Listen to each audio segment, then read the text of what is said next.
Postoje trenuci u životu kada čovjek učini sve što zna, sve što može, sve što mu vjera dopušta. I ipak ostane na istom mjestu. Molilo se, postilo se, čekalo se, a vrata ostaju zatvorena. Ciklus se nastavlja. Ista bol, ista blokada, isti zid. Ako ti je to poznato, onda nije slučajno što gledaš ovaj video upravo sada.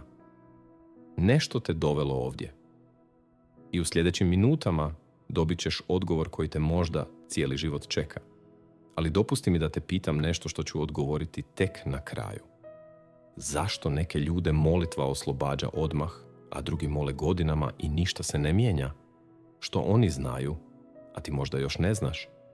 Ostani ovdje, jer odgovor postoji i ti ga zaslužuješ. Možda si odrastao u obitelji gdje su se iste stvari ponavljale iz generacije u generaciju. Financijske poteškoće koje se vraćaju svaki put kad se čini da se nešto popravlja. Odnosi koji počinju lijepo, a završe boli. Zdravstveni problemi koji se liječe, ali se vraćaju u novom obliku.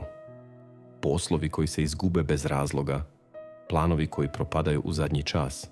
Nije to nesreća. Nije to loša karma. Iza toga stoji nešto dublje, nešto duhovno, nešto što se ne vidi golim okom, ali čije se posljedice osjećaju svaki dan. I upravo to ćemo danas riješiti. Ne sutra, ne za tjedan dana, danas. Zamislite jednu staru bravu na masivnim vratima. Vrata su tu već godinama, zatvorena su. Znate da iza njih ima nešto. Sloboda, obnova, blagoslov, mir koji nadilazi svako razumijevanje. Isprobali ste razne ključeve. Neki su bili blizu, ali nisu pasali. Danas govorimo o jednom ključu koji je Bog položio u svoju riječ i taj ključ je glas vjere koji govori njegovu istinu naglas u autoritetu Isusa Krista. Ovaj trenutak nije slučajan. Bog te nije zaboravio. On je tobom upravljao sve do ovog videa, do ove molitve, do ove slobode koja dolazi. Stranica se okreće, nešto novo počinje. Prije nego što krenem dalje, moram ti ispričati o Ivanu. Ivan Barić, 43 godine, iz Osijeka, radio je kao vozač kamiona već 15 godina. Marljiv čovjek, poštena osoba, odgovoran otac 2 djece. Ali svaki put kad bi se učinilo da mu se život stabilizira, nešto bi puklo. Jednom je bi izgubio posao bez razloga. Drugi put mu je auto stao na cesti upravo kad je bio na putu do potpisa ugovora koji bi mu promijenio život. Treći put je pao s bicikla i slomio ruku tjedan dana prije početka novog posla.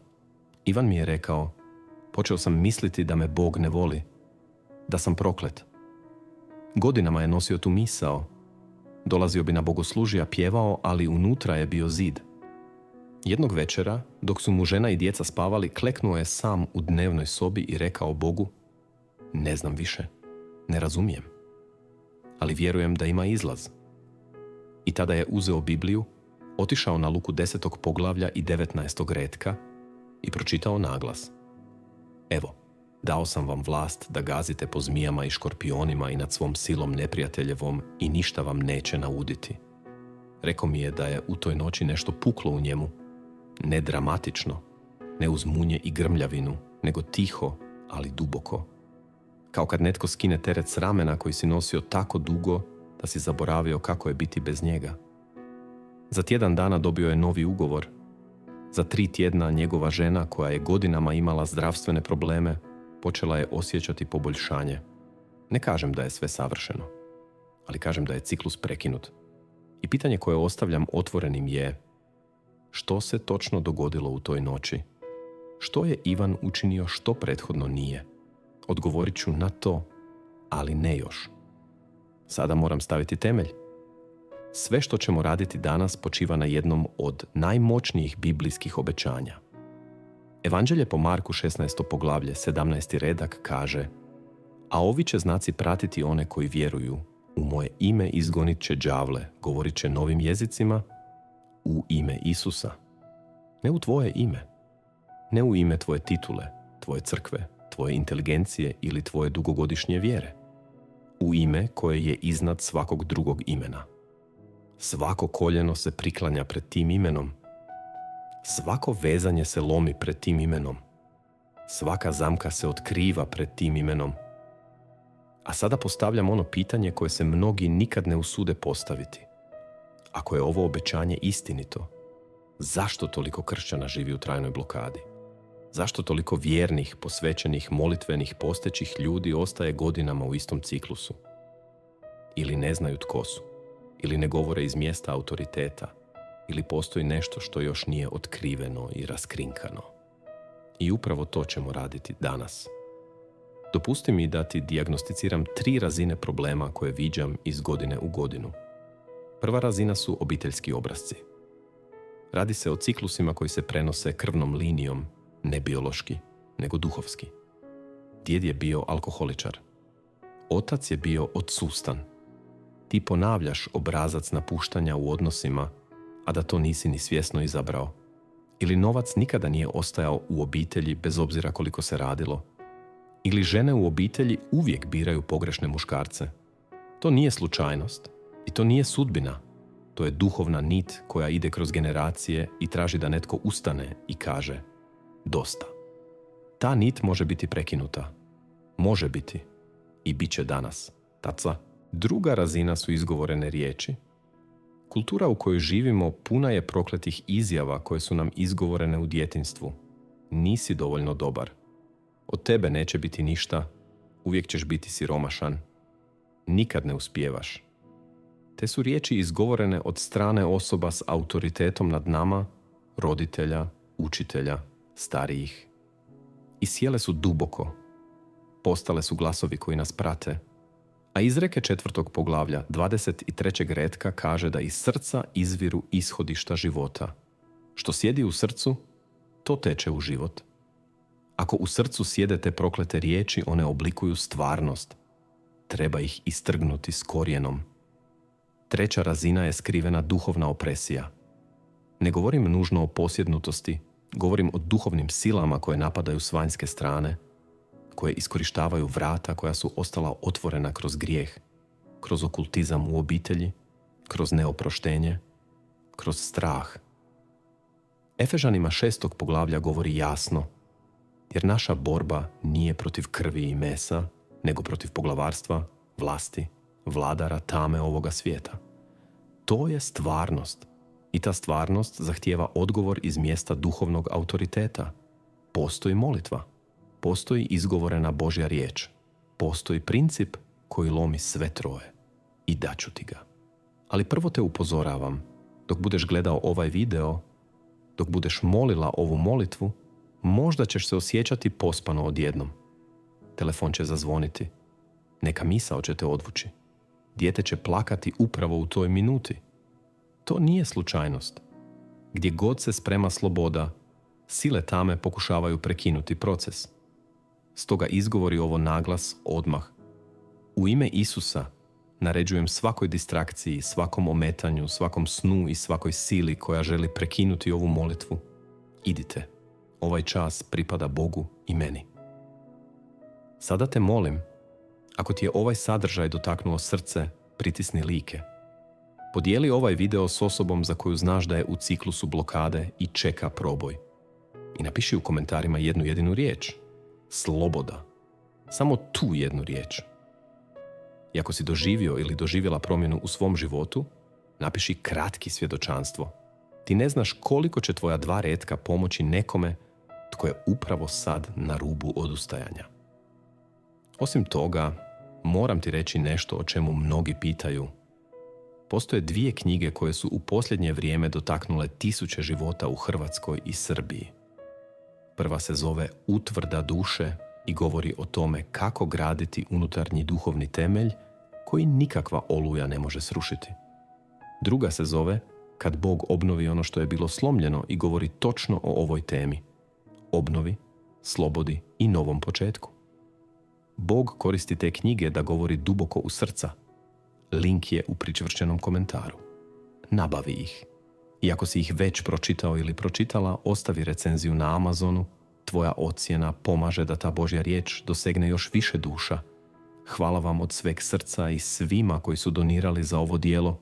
Vaša darežljivost nosi vječnu nagradu. Vraćam se na poučavanje, jer postoji nešto što moraš razumjeti kako bismo ušli u molitvu s punim razumijevanjem. Iza svakog ponavljajućeg ciklusa stoji nevidljiva bitka. Nije to samo psihologija, nije to samo obiteljska dinamika, postoji duhovna dimenzija. Pavao piše Timoteju u 2. poslanici, 2. poglavlju, 26. retku, da se otrijezne i oslobode iz zamke đavlove u kojoj su zarobljeni voljom njegovom. Zamka. Ključna je ta slika. Zamka ne napada, zamka čeka. Pita se samo kada će doći i kad dođe, zatvara se. Tiho, nevidljivo, ali potpuno. Mnogi žive u zamci i misle da je to jednostavno njihov život, da je to križ koji nose. Nije. Zamka se može razbiti. Knjiga proroka Jeremije, 1. poglavlje, 10. redak govori o pozivu koji je Bog dao. Evo, postavio sam te danas nad narodima i kraljevstvima da iskorijeniš i rušiš, da pogubliš i razoriš, da sagradiš i zasadiš. Primijeti redoslijed. Prvo istrgnuti, prvo porušiti, prvo ukloniti, tek onda graditi i saditi. Toliko puta smo pokušavali graditi na terenu koji nije bio očišćen. Blagoslov ne može rasti na neočišćenom tlu.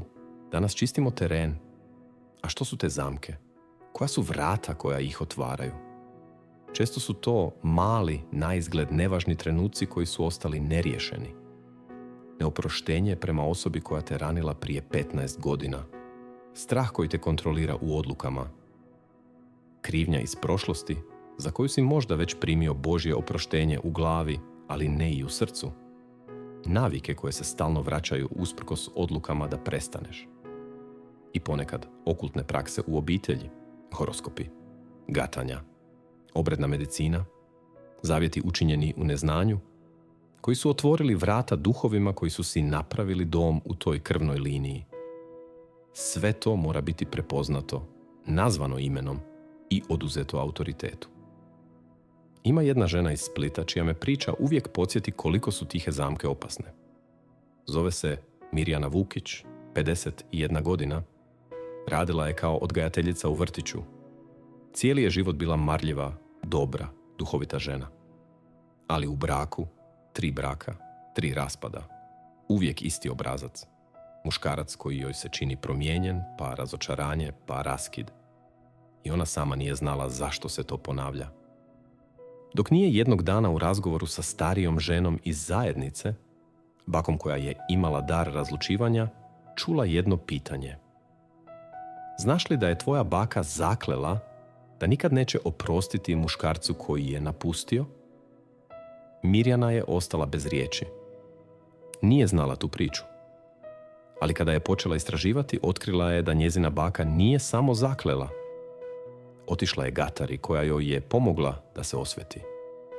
Ta vrata, otvorena generacije ranije, nisu bila zatvorena. Mirjana je prošla kroz molitvu odricanja i raskidanja obiteljskih vezanja. Za 1 godinu dana upoznala je Davora. Mirjana mi je rekla: po prvi put u životu osjećam da nisam u zamci. Osjećam da mogu disati u braku. Bog je otvorio ono što je generacijama bilo zatvoreno. A sada dolazim do nečega što mnogi pogrešno razumijevaju. Duhovna vlast nema nikakve veze s glasnoćom. Nije bitno vičeš li ili šapćeš. Bitno je iz kojeg mjesta govoriš. Efežanima 1. poglavlje, 22. redak kaže da je Bog sve stavio pod Isusove noge i postavio ga kao glavu nad svim za crkvu. Ti si dio te crkve. Vjernici su dionici te vlasti. Kada govoriš u ime Isusa s iskrenim srcem i utemeljenom vjerom, ne govoriš sam. Govori nebeski autoritet kroz tebe. Ali pozor, vlast bez znanja ne transformira. Možeš znati sve biblijske stihove napamet, a opet moliti iz mjesta straha i nesigurnosti. I možeš biti jednostavan vjernik koji ne zna mnogo, ali koji zna tko je u Kristu. I ta molitva pomiče planine. Nije pitanje znanja, pitanje je identiteta. Stoga dolazimo do 3 stupa ovog puta.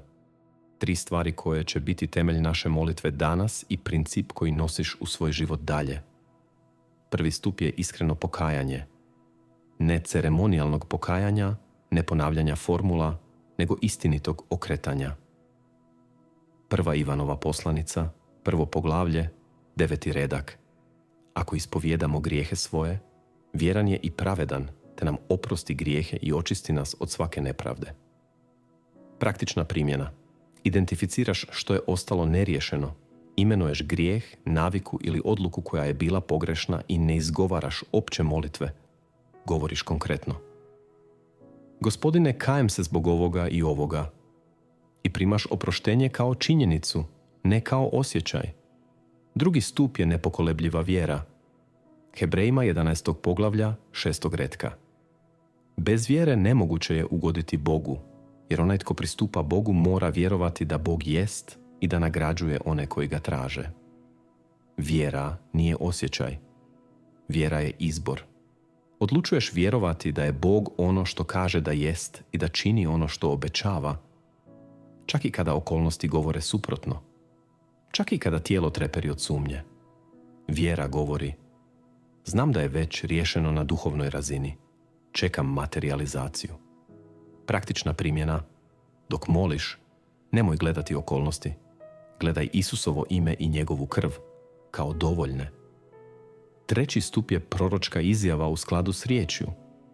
Rimljani 4. poglavlje, 17. redak govori o Bogu koji zove ono što ne postoji kao da postoji. Naše su usta oruđe duha, ne samo komunikacije. Kada izgovoriš Božju riječ u vjeri, ne recitiraš literaturu, aktiviraš duhovno sjeme. Praktična primjena. Uzmeš Božje obećanje koje se odnosi na tvoju situaciju, govoriš ga naglas u prvom licu. Proglašavam slobodu u svom životu. Proglašavam prekinutim sve generacijsko vezanje. Proglašavam da je Isus Krist gospodar ove kuće i ovog tijela. Sada moram ti reći nešto o procesu slobode koji ponekad traje. Postoje trenuci kada si molilo, odreklo se, proglasilo i čini se da ništa nije krenulo. Bog kaže u Galatima 6. poglavlju 9. retku: a u činjenju dobra ne klonimo, jer ćemo žnjeti u svoje vrijeme, ako ne malakšemo. U svoje vrijeme. Ne u naše. Sjeme posijano u tlu nije vidljivo. Korijen raste u mraku, tiho, nevidljivo, a onda jednog jutra izađe iz tla kao snaga. Sloboda u koju ulaziš možda je poput duboke zime koja mora proći da bi proljeće donijelo ono što je zasađeno. Ne odustaj tjedan dana prije žetve. Ima jedna priča iz naše zajednice koja mi uvijek pada na pamet kada govorim o ustrajnosti. Tomislav Horvat, 37 godina, iz Varaždina, radio je kao računovođa. Njegova obitelj i on i supruga Kristina bili su godinama u teškoći. Financijska blokada, 4 djece, stan koji je trebalo renovirati, dugovi koji su se gomilali. Tomislav je dolazio na bogoslužje i govorio: molim se, ne vidim promjenu. A onda su u obitelji počeli moliti zajedno svake večeri, svega 15 minuta, ali sustavno. 3. tjedan Kristina je naišla na posao koji je plaćao dvostruko više nego prethodni. 4. tjedan jedan je dug bio oprošten bez ikakvog razloga. 7. tjedan pojavila se mogućnost refinanciranja stana pod povoljnijim uvjetima. Tomislav mi je rekao: nije sve riješeno odjednom, ali svaki tjedan se nešto otključalo. Ustrajnost je ključ koji otvara vrata za kojima netrpljiva vjera ne čeka. Sad te pozivam da zastaneš, da pogledaš svoju obitelj. Ne s presudom, s razlučivanjem. Postoji li obrazac koji se ponavlja?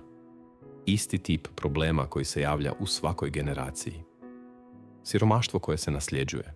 Bolesti koje obilaze istu krvnu liniju. Odnosi koji se raspadaju prema istom scenariju. Vidiš li to?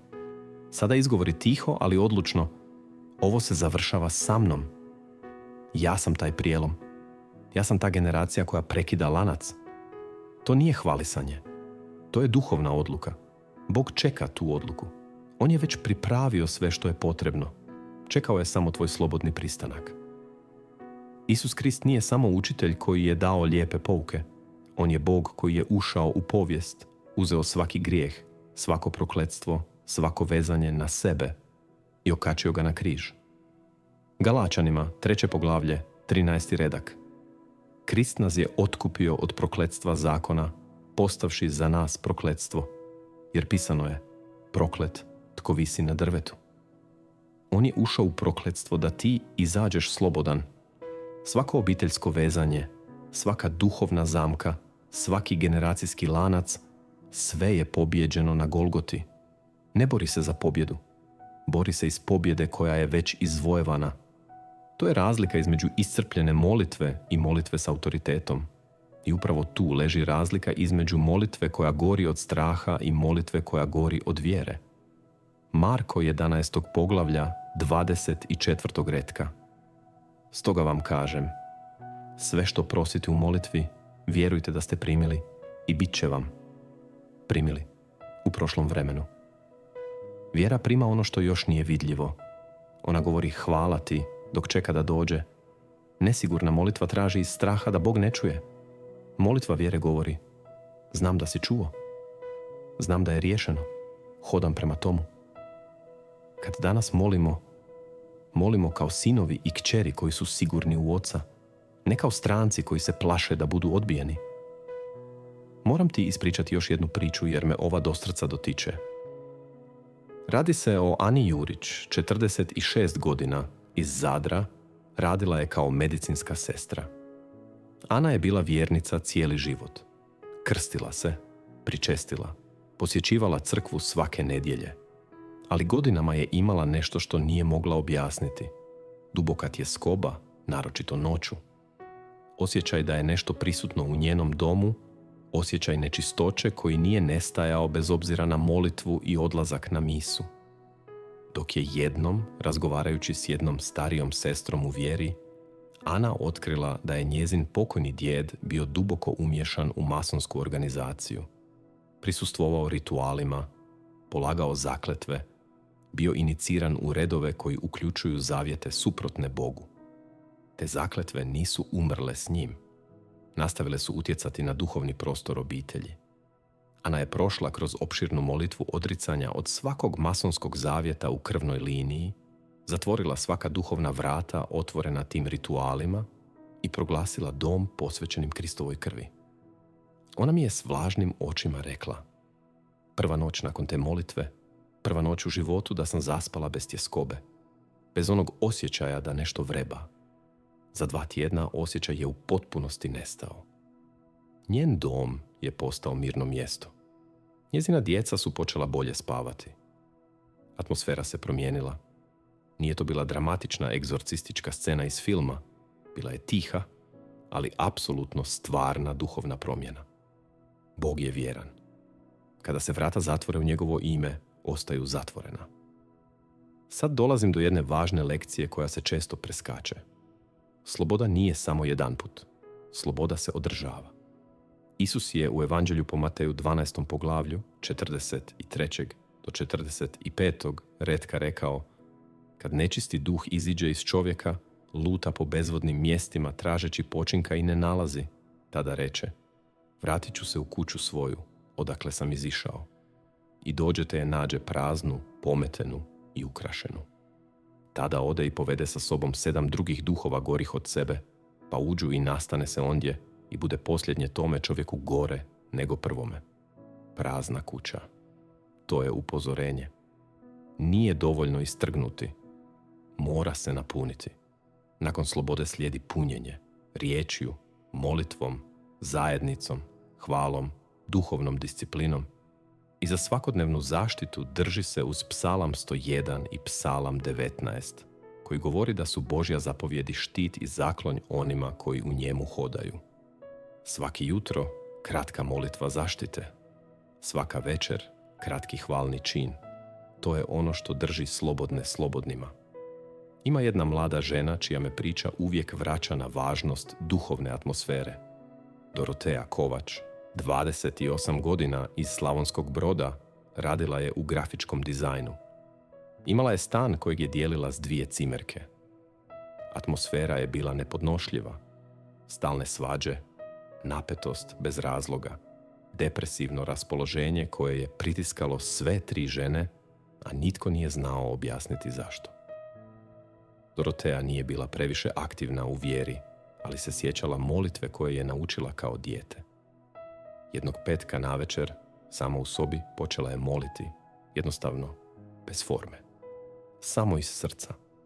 Zatim je prošla kroz cijeli stan i u svakoj prostoriji naglas rekla: Isuse, posvećujem ovaj prostor tebi. Svaka sila koja ovdje boravi bez dopuštenja u tvoje ime odlazi. Nije ništa dramatično osjetila. Otišla je spavati. Ali sutradan, ujutro, napetost u stanu je bila drugačija. U roku tjedan dana njene su cimerke počele komunicirati normalnije. Jedna je sama od sebe predložila da se nađe za večeru i da razgovaraju. Dorotea mi je napisala: Ne znam sve teološke teorije. Znam samo da sam molila i da se nešto u prostoru promijenilo. Bog ne traži teologe, traži vjernike. Sada se pripremi. Moliti ćemo zajedno. Nema posebnih priprema. Nema potrebe biti savršen ili savršena. Nema potrebe biti na određenom mjestu, u posebnoj odjeći ili posebnom raspoloženju. Jedino što tražim je da si prisutan srcem, da ono što izgovaramo s nakanom. Možeš sjediti, možeš stajati, možeš kleknuti, kako god. I zapamti, sva moć ove molitve je u Isusovom imenu i njegovoj krvi. Ne u tvojim riječima, ne u mojim riječima, ne u broju puta koliko ćeš to moliti. U njemu. Samo u njemu. Izgovori ovo sa mnom, polako, svjesno, s vjerom. Oče moj nebeski, dolazim pred tebe u ime tvog Sina Isusa Krista. Dolazim kakav jesam, kakva jesam, sa svim što sam nosio, sa svim što je ostalo neriješeno, sa svim što se ponavljalo godinama. Hvala ti što me nisi napustio. Hvala ti što si me doveo do ovog trenutka. Kajem se iskreno za sve grijehe koje sam počinio svjesno i nesvjesno. Za neposlušnost, za neoproštenje, za strah kojemu sam dopustio da vlada, za sumnju koja me je odvajala od tebe, za svaku naviku koja je bila ulaz za nešto što nije od tebe. Prihvaćam tvoje oproštenje koje je kupljeno na Golgoti. Tvoja krv me čisti od svake nepravde. Odričem se sada u ime Isusa Krista svakog generacijskog vezanja koje je ušlo u moju krvnu liniju kroz okultizam, masonstvo, gatanje, zavjete, kletve, nepravedne sporazume ili grijehe mojih predaka. Svaki ugovor sklopljen u mraku, u neznanju ili iz boli, raskidam ga sada silom Isusove krvi i njegovih rana. Svaka kletva izgovorena nad mnom ili nad mojom obitelji, svaka negativna riječ koja je sjela duboko, proglašavam je nevažećom u ime Isusa. Nije Božja riječ. Nije moja sudbina. Moja sudbina je zapisana u Jeremijinoj knjizi 29. poglavlja 11. retka. Jer ja znam naume koje imam o vama, govori Gospodin, naume mira, a ne zla, da vam dam budućnost i nadu. To je moja budućnost. To je moja nada. Proglašavam slobodu nad svojim umom. Svaka misao koja me zarobljava u prošlosti, svaka misao straha i poraza, u ime Isusa, odlazite. Moj je obnovljen riječju Božjom. Proglašavam slobodu nad svojim domom. Svaka sila koja je uzela prostor u mojoj kući, u mojim odnosima, u mojim financijama bez Božjeg dopuštenja, u ime Isusa, odlazite sada. Ovaj dom pripada Bogu. Ovaj brak pripada Bogu. Ova djeca su pod njegovim pokroviteljstvom. Primjenjujem krv Isusovu na svaki prag, na svaki zid, na svaki odnos u ovom domu. Ništa nečisto nema više pristupa ovdje. Proglašavam nad sobom riječju iz Otkrivenja 12. poglavlja 11. retka.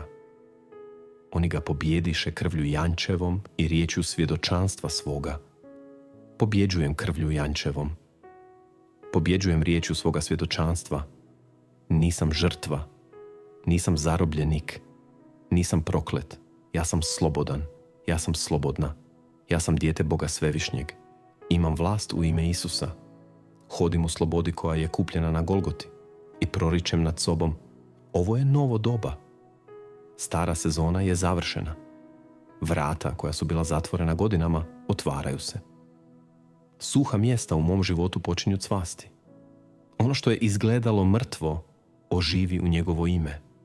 Financije se obnavljaju, zdravlje se vraća, odnosi se iscijeljuju. Mir koji nadilazi svako razumijevanje čuva moje srce i u Kristu Isusu. Hvala ti, Oče. Hvala ti što si čuo. Hvala ti što je gotovo na duhovnoj razini.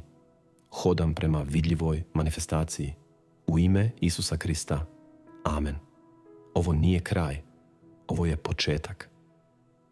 Ono što si upravo učinio nije jednostavna molitva, bila je to duhovna transakcija. I sada ću ti dati jednu jednostavnu uputu. Ponavljaj ovu molitvu ili njene elemente 7 uzastopnih dana. Svaki dan, makar 5 minuta. Nije bitno u koje doba dana. Ujutro je snažno, ali večer je jednako vrijedi. Ono što se godinama gradilo ne raspada se nužno u sekundi, ponekad se raspada u slojevima. Svaki dan je jedan sloj manje. Svaki dan je jedna vijuga lanca manje. Postoji osoba čiji me tijek 7 dana uvijek podsjeća na ovo. Zvao se Branimir Petrović, 55 godina, iz Šibenika, radio je kao brodski mehaničar. Oduvijek je imao problem s bijesom, ne nasiljem, ali s nekontroliranom ljutnjom koja je uništavala sve odnose. Žena ga je jednom upozorila: ili ćeš to riješiti, ili ću otići. Branimir je počeo ovu molitvu. Prvog dana ništa. Drugog dana osjećao se nemirno, gotovo lošije nego inače. Trećeg dana je plakao i sam nije znao zašto. 5. dana supruga mu je rekla: nešto se promijenilo. Ne znam što, ali osjećam razliku. 7. dana Branimir mi je rekao: osjećam kao da mi je netko uklonio nešto iz prsa. Kao da je bijest izgubila korijen. Za 2 tjedna su počeli s bračnim savjetovanjem i ovaj put s nadom. Branimir je rekao: ne bih vjerovao da 7 dana nešto znači. Ali Bog koristi i 7 dana da promijeni ono što je godinama bilo zarobljeno. Sad ću biti iskren s tobom. Nakon ove molitve možda iduća 2 ili 3 dana budu teška. Možda ćeš se osjećati iscrpljeno, emocionalno prazno, ili ćeš naići na pojačane napade, svađa, sumnja, loše vijesti. To nije znak da nije djelovalo. To je znak da je djelovalo i da nešto gubi teritorij i bori se. Ostani čvrst. Ponavljaj deklaracije. Zadrži vjeru. Rimljani 8. poglavlja 31. retka kaže: ako je Bog za nas, tko je protiv nas? Niti jedno vezanje, niti jedna sila, niti jedna generacijska kletva. Nitko i ništa. A sada, sjećaš li se pitanja s početka? Zašto neke ljude molitva oslobađa odmah, a drugi mole godinama i ništa se ne mijenja? Odgovor je u 3 stvari. Znanje tko si u Kristu, molitva iz mjesta autoriteta i ustrajnost koja ne popušta do žetve. Ivan iz Osijeka je to otkrio jedne noći u dnevnoj sobi. Mirjana iz Splita je to otkrila kroz razgovor koji je otvorio obiteljsku priču. Ana iz Zadra je to otkrila kada je mračno nasljeđe prekinuto Kristovom krvlju. Branimir iz Šibenika je to otkrio 7. dana, kada se korijen bijesa istrgnuo iz mjesta gdje je godinama bio zakopan. I sada si ti na tom putu. Proričem nad tobom danas, novi val slobode dolazi u tvoj dom. Zarobljene snove, Bog ih vraća. Prekinute planove, Bog ih nastavlja. Iscijeljene odnose koji su bili na izmaku, Bog ih obnavlja. Financijska vrata koja su bila zaključana, ključ se kreće. Zdravlje koje se činilo nepovratnim, Isus je još uvijek liječnik. Ovaj tjedan nosi duhovnu prekretnicu. Ova molitva nije samo zvuk, bila je sjeme. I sjeme raste. Ostani u rijeci. Ostani u zajednici. Ostani u molitvi. Duhovna disciplina nije ograničenje, ona je zaštitni zid koji čuva sve što si danas primio. Ako ti je ovaj video dotaknuo srce, pritisni like i podijeli ga s nekim tko je u ciklusu kojemu ne vidi kraj. Napiši u komentarima tu jednu snažnu riječ: sloboda. I ako si već doživio promjenu, napiši svjedočanstvo. Ne znaš čiji će život tvoje 2 rečenice preokrenuti. A za one koji žele ići dublje, podsjetit ću vas još jednom na 2 knjige koje Bog koristi da transformira 1000 života u Hrvatskoj i Srbiji. Prva je Utvrda duše, knjiga koja će te naučiti kako izgraditi unutarnji duhovni temelj koji nikakva oluja ne može srušiti, knjiga koja je promijenila način na koji ljudi razumiju tko su u Kristu. Druga je Kad Bog obnovi ono što je bilo slomljeno i samo ime te knjige govori sve, jer upravo to Bog čini u tvojemu životu dok ovo gledaš. Link je u pričvršćenom komentaru ispod videa. Nabavi je. Čitaj. I ako si je već pročitao ili pročitala, molim te, ostavi recenziju na Amazonu. Tvoja ocjena nije sitnica. Ona je most koji pomaže da ta Božja riječ dosegne ljude u najudaljenijim gradovima, ljude koji možda nemaju pristup zajednici, koji su sami u borbi, koji trebaju upravo ono što ti već imaš. I posebna hvala svima koji su donirali za ovo djelo. Bog bilježi svaki čin darežljivosti i vaša nagrada nije na ovom svijetu. Izlazi iz ovog videa slobodan, izlazi zaštićen, izlazi kao pobjednik koji zna tko je i čija je. Lanac je prekinut, vrata su otvorena. Novo poglavlje je počelo.